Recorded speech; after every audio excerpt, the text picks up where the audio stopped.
वाहिगुरू जी का खालसा वाहिगुरू जी की फतेह। TV84 ਦੇ ਸਾਰੇ ਦਰਸ਼ਕ ਤੇ ਸਰੋਤੇ ਜਿਹੜੇ ਇਸ ਵਕਤ ਸਾਡੇ ਨਾਲ ਨਾਰਥ ਅਮਰੀਕਾ ਦੇ ਵਿੱਚੋਂ ਜੁੜੇ ਹੋਏ ਆ ਜਾਂ ਫਿਰ ਸੋਸ਼ਲ ਮੀਡੀਆ ਦੇ ਰਾਹੀਂ ਦੁਨੀਆ ਭਰ ਦੇ ਵਿੱਚ ਸਾਨੂੰ ਦੇਖ ਰਹੇ ਆ, ਉਹਨਾਂ ਸਾਰਿਆਂ ਦਾ ਮੈਂ ਅਮਰਵੀਰ ਸਿੰਘ ਅੱਜ ਇਸ ਗੁਫ਼ਤਗੂ ਪ੍ਰੋਗਰਾਮ ਦੇ ਵਿੱਚ ਤਹਿ ਦਿਲੋਂ ਸਵਾਗਤ ਕਰਦਾ। ਵਿਊਅਰਸ, ਜਦੋਂ ਅਸੀਂ ਇਸ ਸਮੇਂ ਦੇ ਵਿੱਚ ਗੱਲ ਕਰ ਰਹੇ ਹਾਂ ਤਾਂ 550ਵਾਂ ਗੁਰੂ ਨਾਨਕ ਸਾਹਿਬ ਦਾ ਜਿਹੜਾ ਪ੍ਰਕਾਸ਼ ਦਿਹਾੜਾ ਹੈ ਉਹਦੇ ਜਿਹੜੇ ਜਸ਼ਨ ਨੇ ਦੁਨੀਆ ਭਰ ਦੇ ਵਿੱਚ ਸਿੱਖਾਂ ਵੱਲੋਂ ਜਿਹੜੇ ਸਮਾਗਮ ਨੇ ਇਸ ਨੂੰ ਮੁੱਖ ਰੱਖਦਿਆਂ ਉਹ ਉਲੀਕੇ ਜਾ ਰਹੇ ਆ।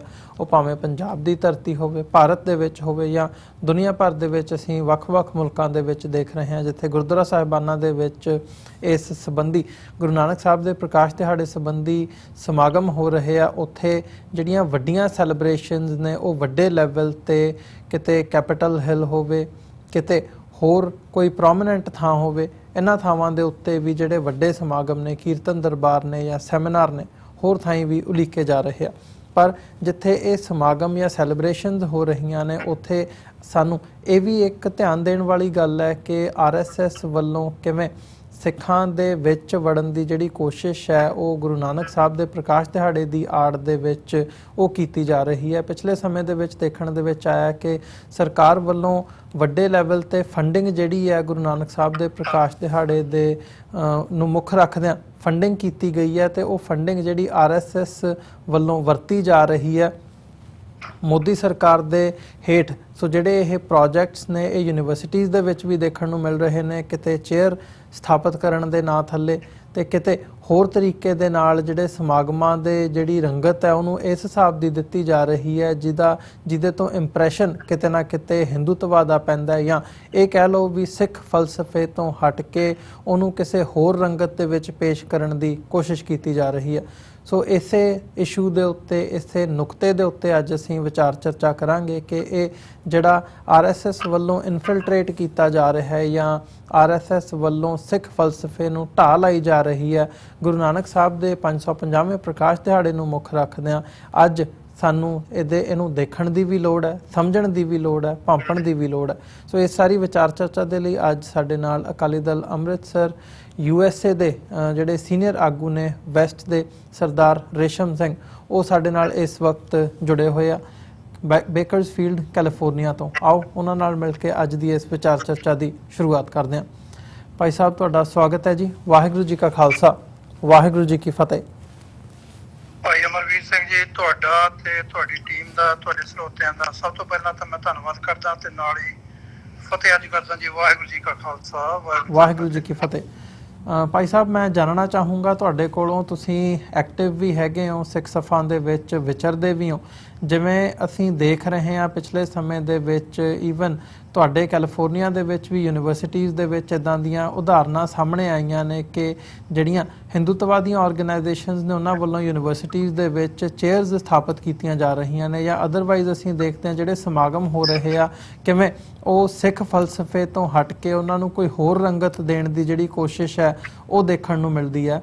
ਕੀ ਸਮਝਦੇ ਹੋ ਇਸ ਵਕਤ ਜਿਸ ਸਿਚੁਏਸ਼ਨ ਦੇ ਵਿੱਚ ਹੈਗੇ ਆ ਜਾਂ ਆਲੇ ਦੁਆਲੇ ਜੋ ਹੋ ਰਿਹਾ, ਤੁਹਾਡੇ ਉਸ ਬਾਰੇ ਕੀ ਵਿਚਾਰ ਨੇ? ਮੈਂ ਜਨਰਲੀ ਪਹਿਲਾਂ ਜਾਣਨਾ ਚਾਹੂੰਗਾ ਤੁਹਾਡੇ ਕੋਲੋਂ।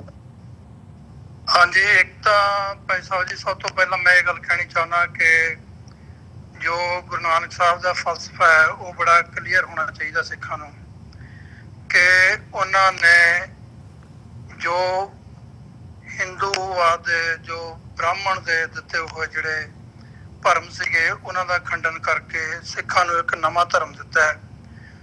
ਉਹ ਧਰਮ ਹੈ ਕਿ ਮਾਰਿਆ ਸਿੱਕਾ ਜਗਤ ਵਿੱਚ ਨਾਨਕ ਨਿਰਮਲ ਪੰਥ ਚਲਾਇਆ। ਨਿਰਮਲ ਪੰਥ ਦੀ ਗੱਲ ਕੀਤੀ, ਵੱਖਰੇ ਪੰਥ ਦੀ ਗੱਲ ਕੀਤੀ। ਜੋ ਇਸ ਤੋਂ ਪਹਿਲਾਂ ਜੋ ਹਿੰਦੂ ਧਰਮ ਵੱਲੋਂ ਜੋ ਪਰੋਸਿਆ ਜਾ ਰਿਹਾ ਸੀ ਉਹਨੂੰ ਟੋਟਲੀ ਉਹਨਾਂ ਨੇ ਕੰਡੈਮ ਕੀਤਾ। ਉਹਨਾਂ ਦੇ ਜੋ ਰਿਚੁਅਲਸ ਸੀਗੇ, ਜੋ ਉਹਨਾਂ ਦੇ ਵਹਿਮ ਭਰਮ ਜਿਹੜੇ ਪਾਏ ਗਏ ਸੀ, ਜੋ ਮਨੁੱਖਤਾ ਦੀ ਵੰਡ ਕੀਤੀ ਗਈ ਸੀ ਬ੍ਰਾਹਮਣ ਵੱਲੋਂ, ਉਹ ਸਾਰੇ ਨੂੰ ਰੱਦ ਕਰਕੇ ਗੁਰੂ ਨਾਨਕ ਸਾਹਿਬ ਨੇ ਇੱਕ ਸਾਂਝਾ ਉਪਦੇਸ਼ ਦਿੱਤਾ ਕਿ ਸਭੇ ਸਾਂਝੀ ਬਾਲ ਸਦਾਇਨ ਕੋਈ ਨਾ ਦਿਸੇ ਬਾਹਰਾ ਜੀਓ। ਇਹ ਸਾਡੇ ਗੁਰੂ ਨਾਨਕ ਸਾਹਿਬ ਦਾ ਫਲਸਫਾ ਸੀ ਤੇ ਇਕੱਲਾ ਉਹਨਾਂ ਨੇ ਗੱਲਾਂ ਨਹੀਂ ਕੀਤੀਆਂ ਔਰ ਉਸ ਗੱਲ ਦੇ ਉੱਤੇ ਪਹਿਰਾ ਦਿੰਦੇ ਆ। ਉਸ ਵੇਲੇ ਦੇ ਹਾਲਾਤ ਦੇ ਵਿੱਚ ਜਿੱਦਾਂ ਸਮੇਂ-ਸਮੇਂ ਤੇ ਅਸੀਂ ਗੱਲ ਕਰਾਂਗੇ, ਮੈਂ ਜ਼ਰੂਰ ਤੁਹਾਡੇ ਨਾਲ ਗੱਲ ਸਾਂਝੀ ਕਰੂੰਗਾ ਕਿ 15ਵੀਂ ਸਦੀ ਦੇ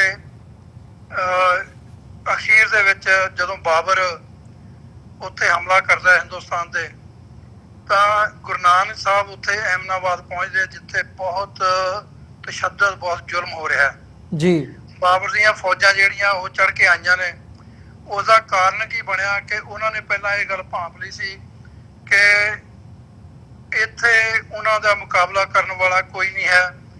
ਜਿਹੜੇ ਧਰਮੀ ਲੋਕ ਨੇ ਉਹਨਾਂ ਨੇ ਦੂਸਰੇ ਸਮਾਜ ਦੇ ਵਰਗਾਂ ਨੂੰ ਇੰਨੇ ਨਿਸਲ ਕਰ ਦਿੱਤਾ ਸੀ ਕਿ ਮੰਤਰਾਂ ਦੇ ਵਿੱਚ ਜਾਂ ਹੋਰ ਗੱਲਾਂ 'ਚ ਉਲਝਾ ਦਿੱਤਾ ਸੀ ਕਿ ਤੁਹਾਨੂੰ ਕੁਝ ਕਰਨ ਦੀ ਲੋੜ ਨਹੀਂ ਹੈ, ਅਸੀਂ ਮੰਤਰ ਪੜਾਂਗੇ ਤੇ ਬਾਬਰ ਦੀਆਂ ਫੌਜਾਂ ਅੰਨੀਆਂ ਹੋ ਜਾਣਗੀਆਂ, ਇੱਥੇ ਕੋਈ ਕਿਸੇ ਨੂੰ ਕੋਈ ਤਕਲੀਫ ਨਹੀਂ ਹੋਊਗੀ। ਪਰ ਬਾਬਰ ਆਇਆ, ਇਤਿਹਾਸ ਕਹਿੰਦਾ ਕਿ ਉਹ ਸਿਰਫ 900 ਸਿਪਾਹੀਆਂ ਨਾਲ ਪੂਰੇ ਹਿੰਦੁਸਤਾਨ ਤੇ ਉਹਨੇ ਕਬਜ਼ਾ ਕੀਤਾ। ਅਸੀਂ ਅੰਦਾਜ਼ਾ ਲਾ ਸਕਦੇ ਹਾਂ ਕਿ ਮਨੁੱਖਤਾ ਦੀ ਹਾਲਤ ਜਿਹੜੀ ਉਸ ਵੇਲੇ ਕਿਹੋ ਜਿਹੀ ਹੋਊਗੀ। ਇਹਦੇ ਨਾਲ ਹੀ ਜਿਹੜਾ ਗੁਰੂ ਨਾਨਕ ਸਾਹਿਬ ਨੇ ਮੈਸੇਜ ਬੜਾ ਕਲੀਅਰ ਦਿੱਤਾ ਹੈ ਕਿ ਰਾਜੇ ਸ਼ੀਹ ਮੁਕੱਦਮ ਕੁੱਤੇ, ਜਾਏ ਜਗਾਇਨ ਬੈਠੇ ਸੁੱਤੇ, ਰਤ ਚਾਕਰ ਨਹਿੰਦਾ ਪਾਇਨ ਘਾਓ, ਰਤ ਪਿੱਤ ਕੁੱਤਿਓ ਝਟ ਜਾਓ। ਇਹ ਪੂਰਾ ਜਿਹੜਾ ਹੈਗਾ ਇਹ ਸ਼ਬਦ ਉਹਦੇ ਚ ਗੁਰੂ ਨਾਨਕ ਸਾਹਿਬ ਨੇ ਬੜਾ ਕਲੀਅਰ ਕੀਤਾ ਹੈ ਕਿ ਹਿਰਨਾ ਬਾਜਾਂ ਤੇ ਸਿਕਦਾਰਾਂ ਇਹਨਾਂ ਪੜਿਆ ਨਾਉ। ਇਹ ਪੂਰਾ ਸ਼ਬਦ ਹੈ, ਕਾਫੀ ਲੰਮਾ, ਤੇ ਇਹ ਉਹਦੀਆਂ ਅਖੀਰਤ ਤੁਕਾਂ ਨੇ ਜਿਹੜੀ ਮੈਂ ਤੁਹਾਨੂੰ ਪੜ੍ਹ ਕੇ ਸੁਣਾਈਆਂ ਨੇ। ਸੋ ਉਹਦੇ ਚ ਗੁਰੂ ਨਾਨਕ ਸਾਹਿਬ ਨੇ ਗੱਲ ਕਲੀਅਰ ਕੀਤੀ ਹੈ ਕਿ ਜਿਹੜਾ ਪਰਜਾ ਜਿਹੜੀ ਆ ਉਹਦੀ ਹਾਲਤ ਕੀ ਹੈ, ਜਿਹੜੇ ਧਾਰਮਿਕ ਆਗੂ ਆ ਉਹਨਾਂ ਨੂੰ ਕਿਸ ਪਾਸੇ ਲਾਇਆ ਹੋਇਆ। ਫਿਰ ਉਹਨਾਂ ਨੇ ਅੰਤ ਦੇ ਵਿੱਚ ਇਹ ਵੀ ਫੈਸਲਾ ਦਿੱਤਾ ਵੀ ਅਖੀਰ ਨਵੇੜਾ ਜਿਹੜਾ ਉਹ ਪ੍ਰਮਾਤਮਾ ਦੀ ਦਰਗਾਹ ਦੇ ਵਿੱਚ ਹੋਣਾ ਹੈ। ਜਿਨ੍ਹਾਂ ਨੇ ਲੋਕਾਂ ਦਾ ਲਹੂ ਪੀਤਾ ਹੈ ਉਹਨਾਂ ਦਾ ਕੀ ਹਾਲ ਹੋਣਾ ਉਹ ਵੀ ਉਹ ਸ਼ਬਦ ਦੇ ਵਿੱਚ ਦਰਜ ਹੈ। ਸੋ ਮੈਂ ਆਪਣੇ ਸਰੋਤਿਆਂ ਨੂੰ, ਖਾਸ ਕਰ ਸਿੱਖਾਂ ਨੂੰ ਇਹ ਬੇਨਤੀ ਕਰਨੀ ਚਾਹੁੰਦਾ ਕਿ ਅੱਜ ਜਿਸ ਤਰੀਕੇ ਨਾਲ ਗੁਰੂ ਨਾਨਕ ਸਾਹਿਬ ਦੇ ਪੁਰਬ ਦੇ ਉੱਤੇ ਜਿਸ ਤਰੀਕੇ ਨਾਲ ਸਿੱਖੀ ਨੂੰ ਪ੍ਰੈਜ਼ੈਂਟ ਕੀਤਾ ਜਾ ਰਿਹਾ ਹੈ ਆਰਐਸਐਸ ਵੱਲੋਂ, ਜਾਂ ਆਰਐਸਐਸ ਦੇ ਜਿਹੜੇ ਪਾਲੇ ਹੋਏ ਆ ਸਿੱਖੀ ਸਰੂਪ ਦੇ ਵਿੱਚ, ਜਿਹੜੇ ਉਹਨਾਂ ਦੇ ਪਾਲਤੂ ਜਾਂ ਉਹਨਾਂ ਦੀਆਂ ਤਨਖਾਹਾਂ ਤੇ ਹਰਨਾ ਬਾਜਾਂ ਤੇ ਸਿੱਖਦਾਰਾਂ ਦਾ ਮਤਲਬ ਇਹ ਹੁੰਦਾ ਹੈ ਕਿ ਜਿਹੜੇ ਸਰਕਾਰਾਂ ਦੇ ਸਿੱਕਿਆਂ ਤੇ ਪੜਨ ਵਾਲੇ ਲੋਕ ਹੁੰਦੇ ਆ, ਇਹਨਾਂ ਪੜਿਆ ਨਾ। ਇਹ ਸਰਕਾਰਾਂ ਦੀਆਂ ਬੋਲੀਆਂ ਬੋਲਦੇ ਨੇ, ਉਹਨਾਂ ਦੇ ਜੋ ਕੁਝ ਉਹ ਪੜਾਉਂਦੇ ਨੇ ਇਹਨਾਂ ਨੂੰ ਉਹੀ ਕੁਝ ਬੋਲਦੇ ਨੇ। ਇੱਕ ਸਾਹਮਣੇ ਸਾਡੇ ਐਗਜ਼ਾਮਪਲ ਹੈ ਕਿ ਅੱਜ ਹਿੰਦੂ ਮੀਡੀਆ ਪੂਰਾ ਅੱਡੀਆਂ ਚੁੱਕ ਕੇ ਇਹ ਜ਼ੋਰ ਲਾ ਰਿਹਾ ਹੈ ਕਿ ਅੱਜ ਮੋਦੀ ਦਾ ਜਿਹੜਾ ਲਾਣਾ ਆ, ਉਹਨਾਂ ਨੇ ਆਰਐਸਐਸ ਨੇ ਪੂਰਾ ਇਹ ਜ਼ੋਰ ਨਾਲ ਪ੍ਰਚਾਰ ਸ਼ੁਰੂ ਕੀਤਾ ਹੋਇਆ ਕਿ ਸਾਰਾ ਕੁਝ ਜਿਹੜਾ ਇਹ ਹਿੰਦੂ ਸਰਕਾਰ ਦੀ ਮਰਜ਼ੀ ਨਾਲ ਹੋ ਰਿਹਾ ਜਾਂ ਉਹ ਸਿੱਖਾਂ ਤੇ ਇੱਕ ਬਹੁਤ ਵੱਡਾ ਅਹਿਸਾਨ ਕਰ ਰਹੇ ਆ।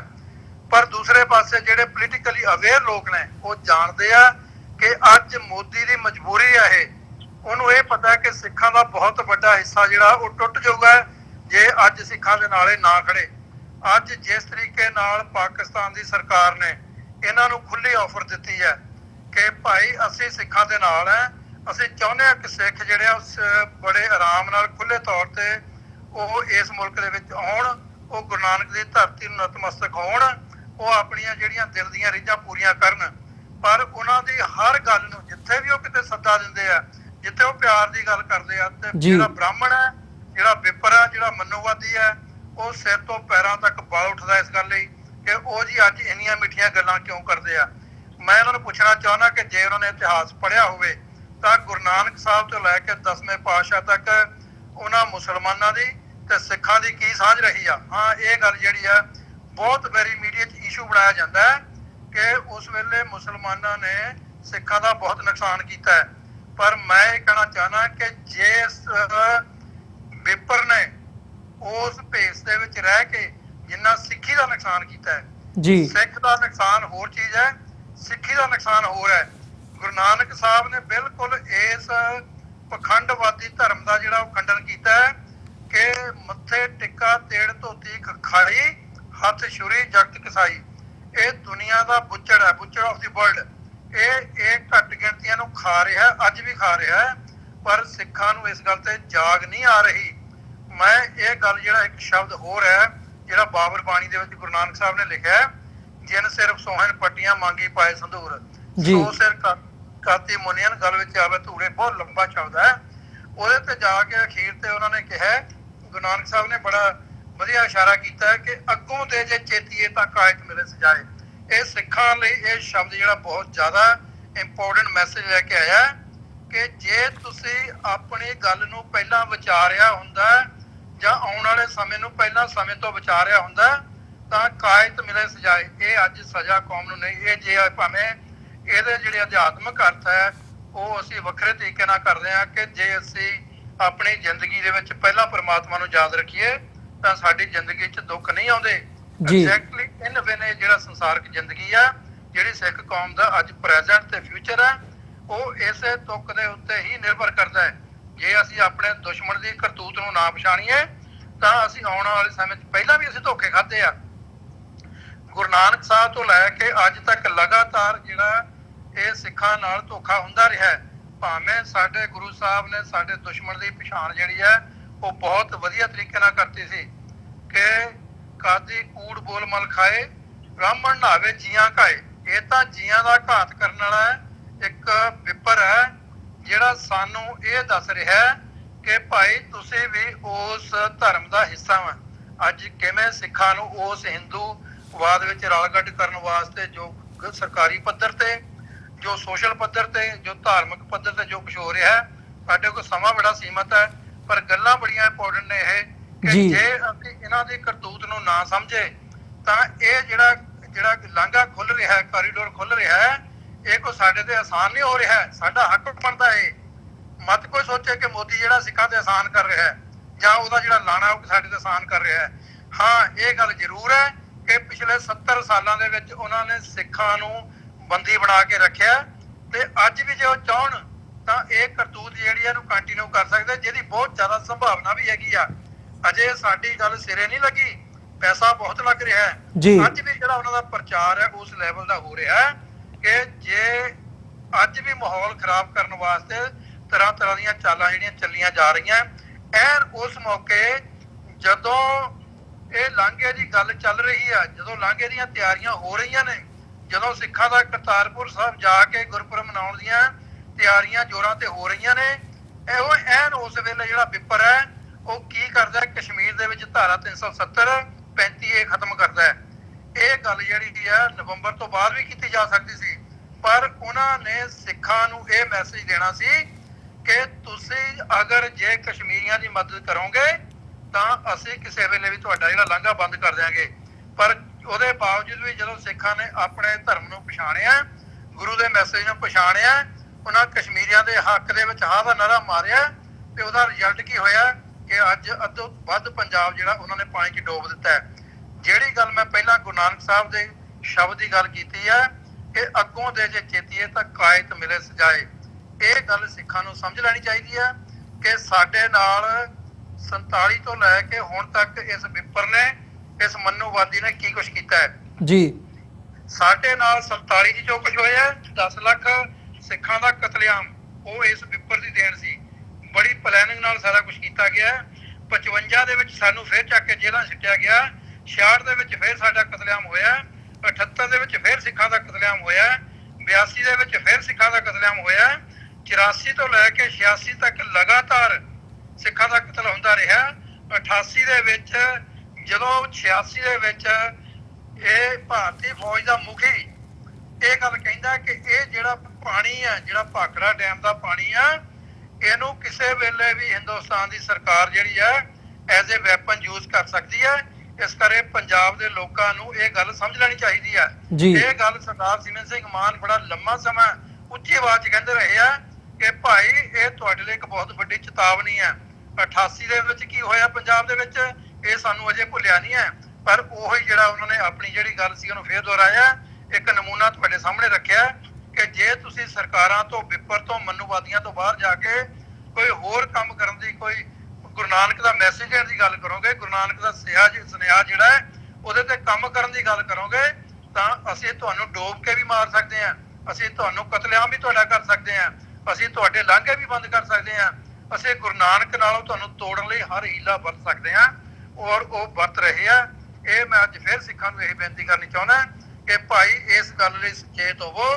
ਗੁਰੂ ਨਾਨਕ ਸਾਹਿਬ ਨੇ ਦਾ ਮੈਸੇਜ ਜਿਹੜਾ ਉਹ ਬਹੁਤ ਕਲੀਅਰ ਹੈ ਜੀ। ਜੇ ਤੁਸੀਂ ਦੇਖਣਾ, ਇਹਨਾਂ ਦੇ ਇਤਿਹਾਸ ਨੂੰ ਸਮਝਣਾ ਤਾਂ ਇਹ ਗੱਲ ਮੈਂ ਜ਼ਰੂਰ ਅਖੀਰ ਤੇ ਤੁਹਾਨੂੰ ਕਹਿਣੀ ਚਾਹਣਾ ਕਿ ਤੁਸੀਂ ਇਹਨਾਂ ਦੇ ਇਤਿਹਾਸ ਨੂੰ ਪੜ੍ਹ ਕੇ ਦੇਖ ਲਓ।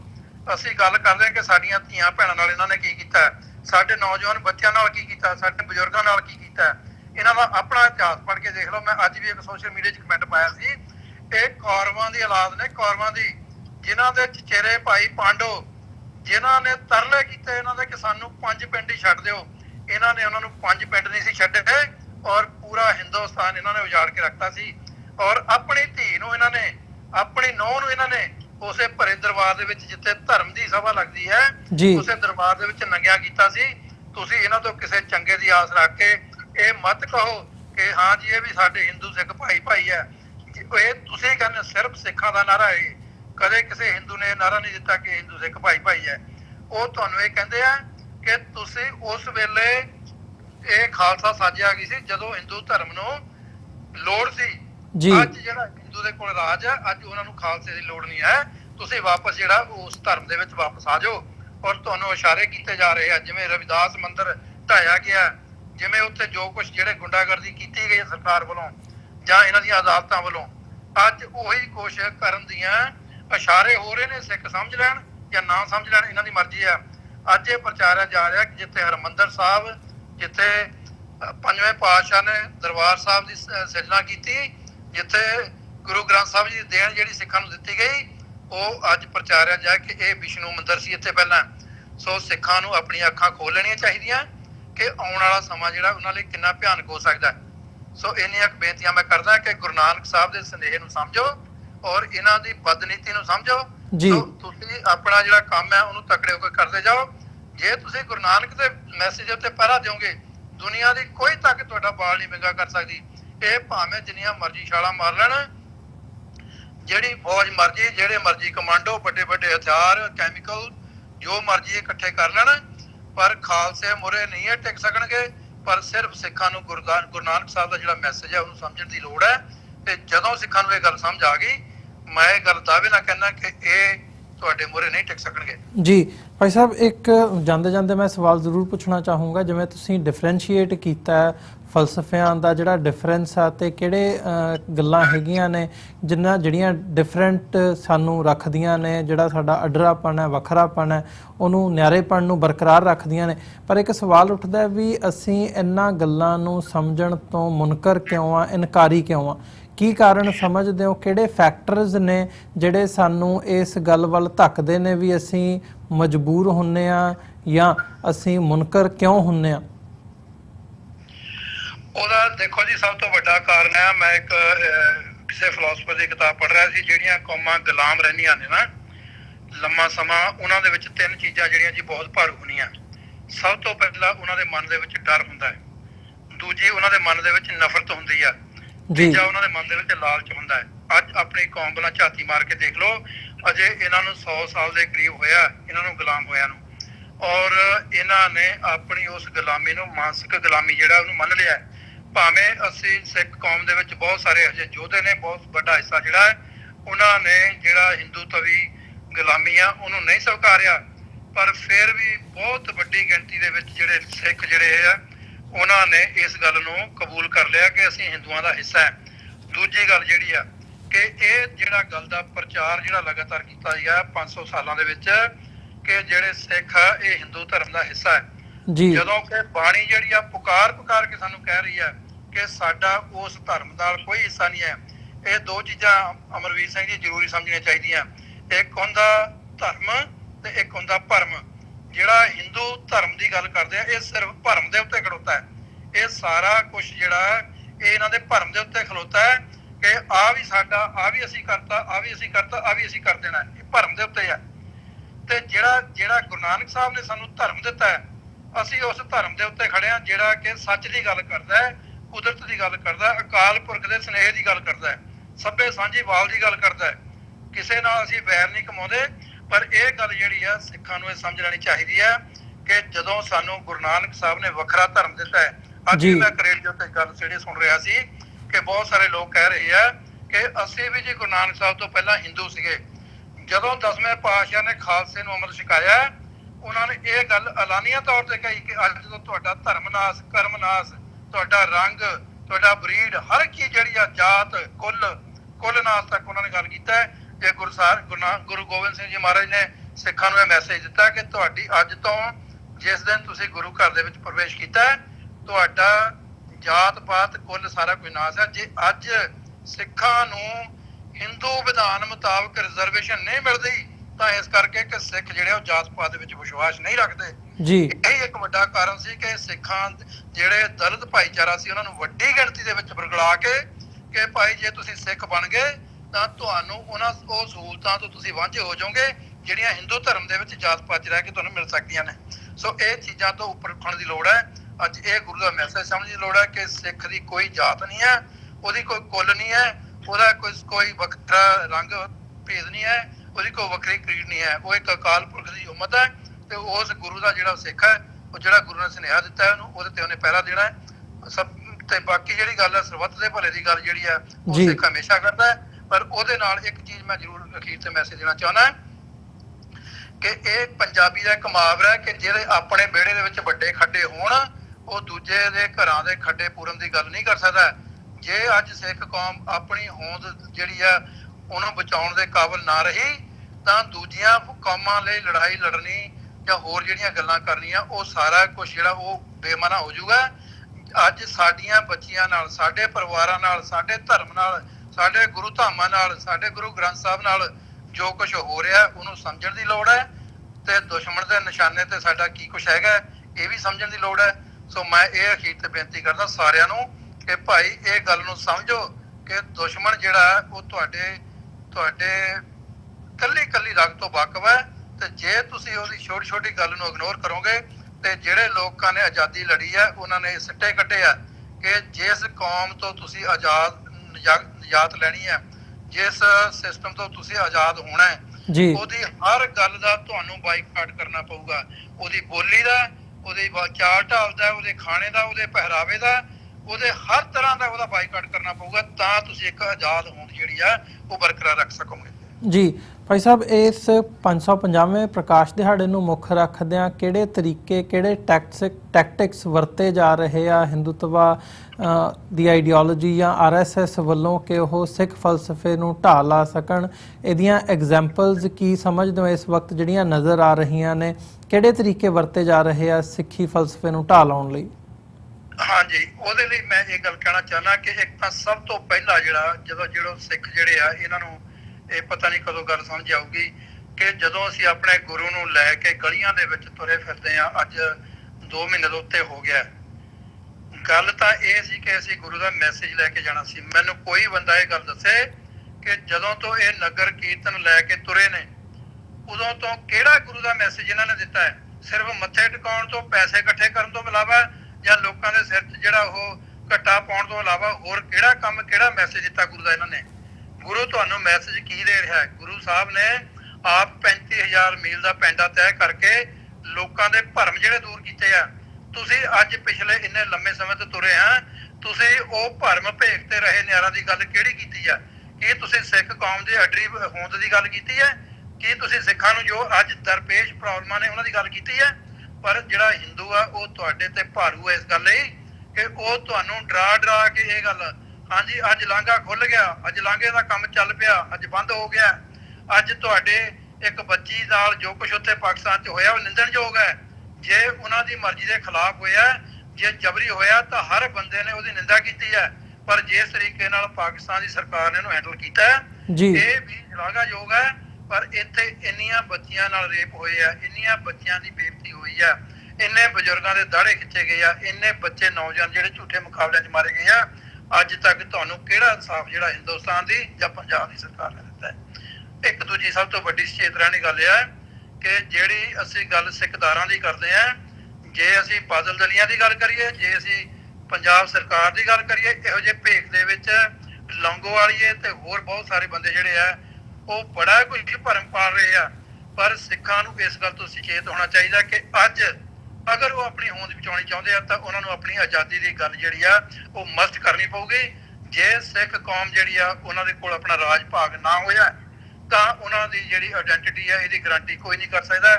ਮੈਂ ਬੜੇ ਲੀਡਰ ਜਿਹੜੇ ਤੇ ਅਮਰੀਕਾ ਚ ਆਉਂਦੇ ਆ ਉਹਨਾਂ ਨੂੰ ਬੜੀ ਸਵਾਲ ਕੀਤਾ ਹੈ ਕਿ ਕੋਈ ਵੀ ਦੱਸੋ ਇੱਕ ਸਿੱਖ ਲੀਡਰ ਦੱਸੇ ਕਿ ਭਾਈ ਆਉਣ ਵਾਲੇ ਸਮੇਂ ਦੇ ਵਿੱਚ ਜੋ ਕੁਝ ਪਹਿਲਾਂ ਸਿੱਖਾਂ ਨਾਲ ਹੋਇਆ, ਚਾਹੇ ਦਰਬਾਰ ਸਾਹਿਬ ਦੇ ਹਮਲੇ ਦੀ ਗੱਲ ਕਰ ਲਈਏ, 78 ਦੀ ਗੱਲ ਕਰ ਲਈਏ, 55 ਦੀ ਕਰ ਲਈਏ, 66 ਦੀ ਕਰ ਲਈਏ, ਕੋਈ ਇੱਕ ਸਿੱਖ ਦੱਸੇ ਕਿ ਭਾਈ ਆਉਣ ਵਾਲੇ ਸਮੇਂ 'ਚ ਜਿਹੜਾ ਮੈਂ ਗਾਰੰਟੀ ਕਰਦਾ ਵੀ ਸਿੱਖਾਂ ਨਾਲ ਇਹ ਕੁਝ ਨਹੀਂ ਹੋਊਗਾ। ਪਰ ਇਹ ਸਾਰਾ ਝੂਠ ਹੈ, ਇਹ ਕਦੇ ਵੀ ਤੁਹਾਡੇ ਨਾਲ ਦੁਬਾਰਾ ਵਾਪਰ ਸਕਦਾ ਹੈ।